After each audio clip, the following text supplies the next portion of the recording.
Hello बच्चों, good morning to all of you. बच्चों, इस वीडियो में हम लोग इंटरफ्रेंस के कॉन्सेप्ट को ही आगे कंटिन्यू करेंगे जो हम लोग पिछले वीडियो में पढ़ रहे थे। बच्चों, हमने डेंसिटी का एक्सप्रेशन ऑब्टेन किया था I is equal to I1 plus I2 plus 2 root I1 root I2 into cos of phi, where phi is the phase difference between the two waves which are going to be superimposed। बच्चों, intensity, ये जो resultant intensity I है, इसकी value maximum कब होगी? जब cos phi की value maximum होगी। और cos phi मैक्सिमम कब होगा? So when phi is equal to 0 degree, cos phi 0 degree पर वैल्यू 1 cos x का ग्राफ यहाँ पे प्लॉट कर सकते हैं बच्चों। इस तरह से ग्राफ होता है, सॉरी, सो cos x का ग्राफ इस तरह से होता है बच्चों, देख सकते हैं। This is how cos x looks like. और यह माइनस इंफिनिटी से प्लस इंफिनिटी तक एक्सपेंड होता है। दिस इज 0 पर value 1, this is pi by 2, this is pi, this is 3 pi by 2 and again this is 2 pi and so on, it will keep on going. सो बच्चों, 0 पर value 1, 2 पाई पर value 1, again यहां से देख सकते हैं आप, दिस इज पाई, 2 पाई, ये 3 पाई, यहां पर 4 पाई, 4 पाई की वैल्यू 1 होगा। सो cos phi की मैक्सिमम वैल्यू होगी बच्चों when phi is equal to 0 degree. और जब cos phi मैक्सिमम होगा, ये कांस्टेंट, ये कांस्टेंट, ये सब कांस्टेंट, जब cos phi मैक्सिमम होगा तो इंटेंसिटी भी मैक्सिमम होगा। सो जहां पर इंटेंसिटी मैक्सिमम होगा बच्चों, वहां ब्राइट पैटर्न मिलेगा, ब्राइट फ्रिंज मिलेगा। यस और no? So we are writing here condition for constructive interference, constructive interference, condition for constructive interference. बच्चों, कंस्ट्रक्टिव इंटरफेरेंस क्या होता है? जहां पर दो वेव्स सुपर इम्पोज करते हैं इस तरह से कि दोनों का मैक्सिमा मिले या दोनों का मिनिमा मिले, तो जो पैटर्न मिलेगा बच्चों उसे कंस्ट्रक्टिव इंटरफेरेंस कहते हैं। जो रिजल्टिंग पैटर्न मिलेगा that will be called constructive interference. So at constructive interference, or the points where the constructive interference takes place, the intensity of light will be maximum. Yes or no? यहाँ पर एक point लिख सकते हैं, the place where there will be formation of constructive interference,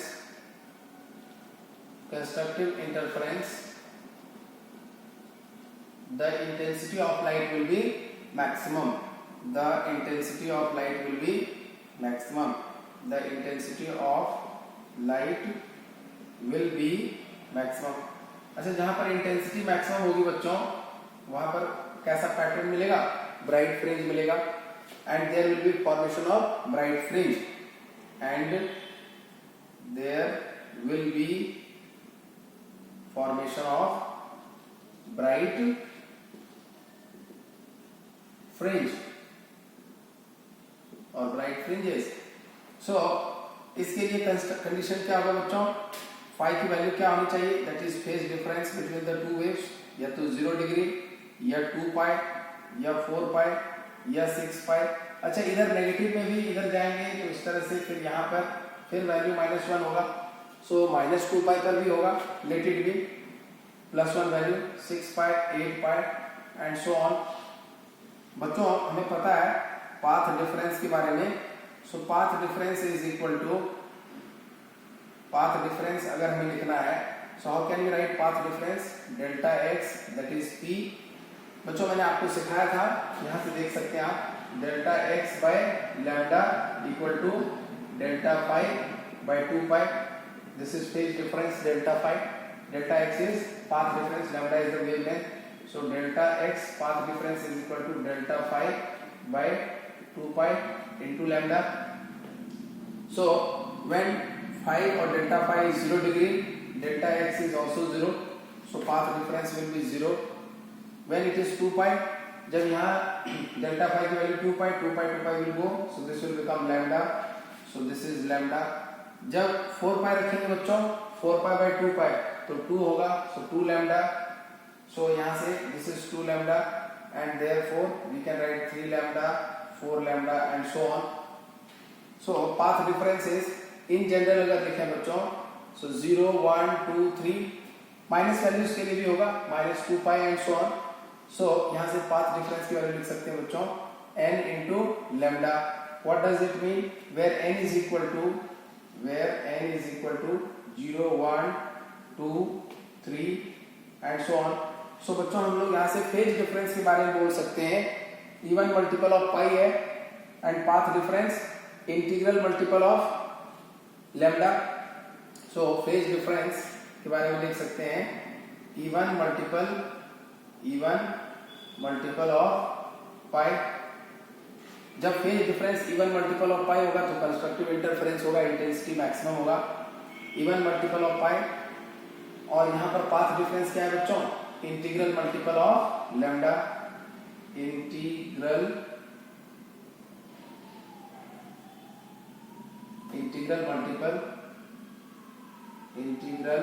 multiple of lambda, wavelength of light. So जब यह conditions बनेगा बच्चों तो इंटेंसिटी मैक्सिमम होगा, cos पाई की वैल्यू 1 होगी और मैक्सिमम इंटेंसिटी का वैल्यू अगर हम कैलकुलेट करें बच्चों, what will be that value?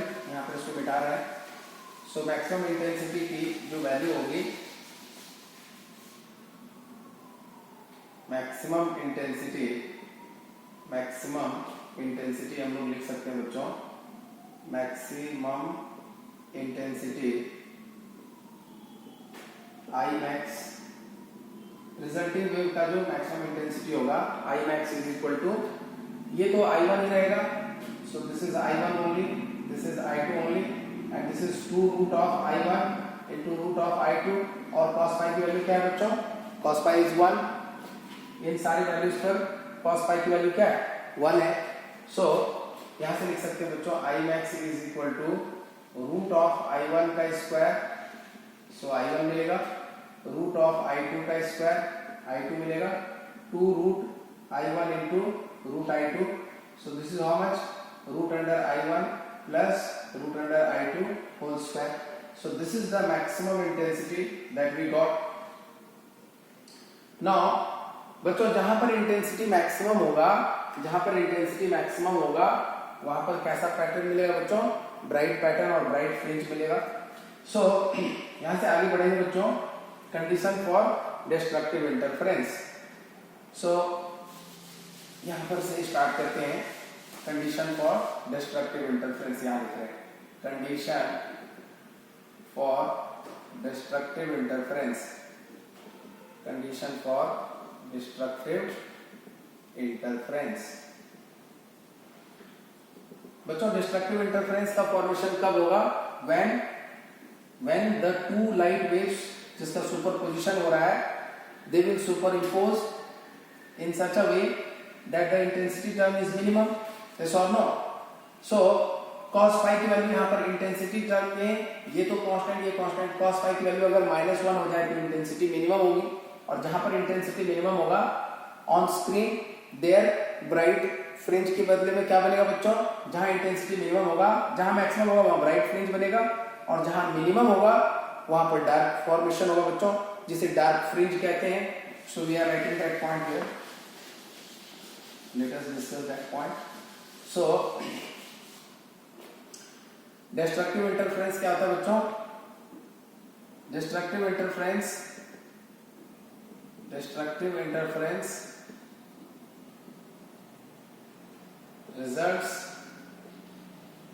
results into the formation of dark fringes,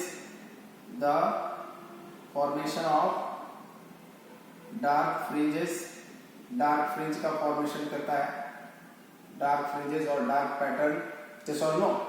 सो यहां से cos phi की वैल्यू क्या होगी बच्चों? Phase difference delta phi, that is phase difference, ये कंडीशन है, phase difference that is equal to 5। So cos phi की वैल्यू -1 होनी चाहिए। सो phi की वैल्यू क्या होगी बच्चों? अगेन यहाँ पे cos x का ग्राफ जो आपने प्लॉट किया था उसको अगर यहाँ पे देखें, सो -1 कब होगा बच्चों? व्हेन इट इज, ये 0 है, ये पाई है, ये 3 पाई है, तो पाई पर वैल्यू -1 है, 3 पाई पर भी वैल्यू -1 है, उसके पहले भी इधर भी अगर हम माइनस पाई पर भी वैल्यू देखें तो -1 होगा। सो फाई इक्वल टू जब फेज डिफरेंस बच्चों phi will be equal to how much, या तो पाई हो या 3 पाई हो या 5 पाई हो या 7 पाई हो या एंड सो ऑन हो। So odd multiple of pi 1 3 5, odd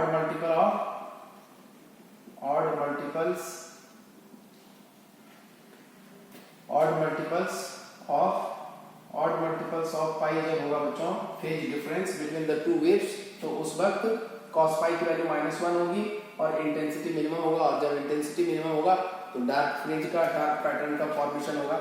इसके करस्पॉन्डिंग पाथ डिफरेंस क्या होगा बच्चों? सो पाथ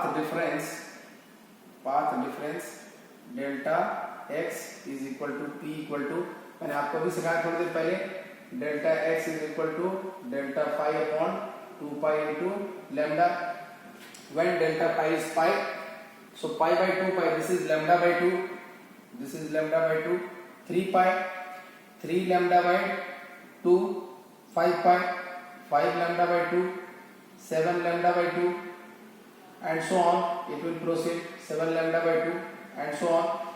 So बच्चों इन जनरल अगर हम लिखना चाहें so p we can write 2n minus 1 into lambda by 2। यहाँ से देख सकते हैं बच्चों आप यहाँ पर n की वैल्यू जो है where n is equal to 1 2 3 4 and so on, n की वैल्यू जब 1 लेंगे तो 2 into 1 2 minus 1 lambda by 2, जब 2 लेंगे तो 4 minus 1 3 lambda by 2। so when n is equal to 1 2 3 4 and so on, so जब n इंटीग्रल मल्टीपल होगा बच्चों, when n is integral multiple, but यहाँ पर डिस्ट्रक्टिव इंटरफेरेंस में बात याद रखना है कि n की वैल्यू 1 से स्टार्ट होगा, कंस्ट्रक्टिव इंटरफेरेंस में n की वैल्यू 0 से स्टार्ट होगा। so when n is equal to 1 2 3 4 and so on, तो डिस्ट्रक्टिव इंटरफेरेंस का फॉर्मेशन होगा और ये पाथ डिफरेंस मिलेगा lambda by 2 3 lambda by 2 and so on। so this is the condition for destructive interference, this is condition for phase difference for destructive interference, and this is the path difference for destructive interference। if you understood this concept, then what will be the minimum intensity? जैसे यहाँ पे maximum intensity calculate किया बच्चों, in the same way minimum intensity जो होगा, minimum intensity of light wave और resulting light wave जो होगा, minimum intensity I minimum, यहाँ से इसको erase कर देते हैं completely। so I minimum will be equal to root of I1 square root of I2 square plus नहीं, यहाँ पर cos phi की वैल्यू बच्चों इन सारे पॉइंट्स पर cos phi की वैल्यू क्या होगी? -1 होगा, yes or no? so this is minus of 2 root I1 root of I2 cos phi की वैल्यू तो हमने -1 कंसीडर किया बच्चों इन सारे पॉइंट्स पर, so -1 आ गया यहाँ पर minus, so this we can write root under I1 minus root under I2 whole square, so this is I minimum। so this is expression for minimum intensity। so बच्चों जब interference होगा या तो maximum intensity होगी या minimum intensity होगा। so जब zero phase difference होगा, when there will be zero phase difference, तो उस वक्त भी कंस्ट्रक्टिव इंटरफेरेंस होगा, दोनों वेव्स का जो एम्पलीट्यूड है पीक टू पीक और ट्रफ टू ट्रफ एडेड हो जाएगा। so this is how we find the expression for intensity। I hope you understood the concept। यहाँ पर एक और थर्ड केस डिस्कस करते हैं बच्चों। अगर दो केस हो गया कंस्ट्रक्टिव डिस्ट्रक्टिव के लिए, यहाँ पर हम लोग स्पेशल नोट में लिख सकते हैं, स्पेशल नोट ये प्रॉब्लम सॉल्विंग के लिए आपको ये यूज होगा। अगर बच्चों दोनों वेव जो हमने कंसीडर किया y1 equal to a1 sin omega t consider किया था, अगर a1 की वैल्यू a है and y2 equal to a2 sin omega t plus five consider किया था। सो अगर a2 भी a है, दोनों वेव का एम्पलीट्यूड अगर सेम है तो कोई दिक्कत नहीं है, दो वेव दोनों का सेम एम्पलीट्यूड इंटरफेरेंस करा सकते हैं, कोई प्रॉब्लम नहीं। अगर दो वेव्स है दोनों का एम्पलीट्यूड आइडेंटिकल लिया है तो वे इंटरफेरेंस हम करा सकते हैं। सो यहाँ पर पहले वेव का इंटेंसिटी होगा प्रोपोर्शनल टू a स्क्वायर, दूसरे का भी intensity proportional to a square. So this is I1 equal to k into a square and I2 is also equal to k into a square. जो amplitude वाला equation था बच्चों, if you remember a square equal to a1 square a2 square 2a1 a2 cos phi, और दोनों के बीच phase difference अगर बच्चों हमने फाई माना है, delta phi is the phase difference, delta phi is the phase difference between this two waves. So this is amplitude of resultant wave, this is amplitude of first wave, this is amplitude of second wave. बच्चों यहाँ पर हमने दोनों का a1 is equal to a2 consider कर लिया है, a1 is equal to a2 and that is equal to a. अगर ये वैल्यू यहाँ पुट कर दें, so this is a square, this is a square, this is a square, 2a into a square into cos phi. अब यहाँ से बच्चों a square हो जाएगा 2a square plus 2a square into cos phi. So 2a square यहाँ से common हो जाएगा बच्चों 1 plus cos phi. अच्छा बच्चों 1 plus cos phi हमें पता है cos 2 थीटा इक्वल टू होता है 2 cos स्क्वायर थीटा माइनस 1. इसको इधर ले आएंगे, so 1 plus cos 2 theta equal to 2 cos square theta. अच्छा बच्चों यहाँ अगर हमें थीटा लिखना है तो यहाँ पर थीटा बाई 2 हो जाएगा. So 1 plus cos phi theta की जगह पर phi है तो 2 cos स्क्वायर phi by 2 हो जाएगा. So this we are writing 2a square into 2 cos square phi by 2. ये 2 या 4, so यहाँ से लिख सकते हैं बच्चों a square equal to 4a square cos square phi by 2. So this is the amplitude of resultant wave. बच्चों हमें पता है k से दोनों तरफ अगर मल्टीप्लाई करते हैं k a square equal to 4k a square cos square phi by 2. अच्छा दोनों वेव का I1 I2 दोनों का एम्पलीट्यूड अगर बराबर है तो दोनों का इंटेंसिटी भी बराबर होगा. इसको हम लोग I0 से डिनोट कर देते हैं. So this one is I0, this one is also I0.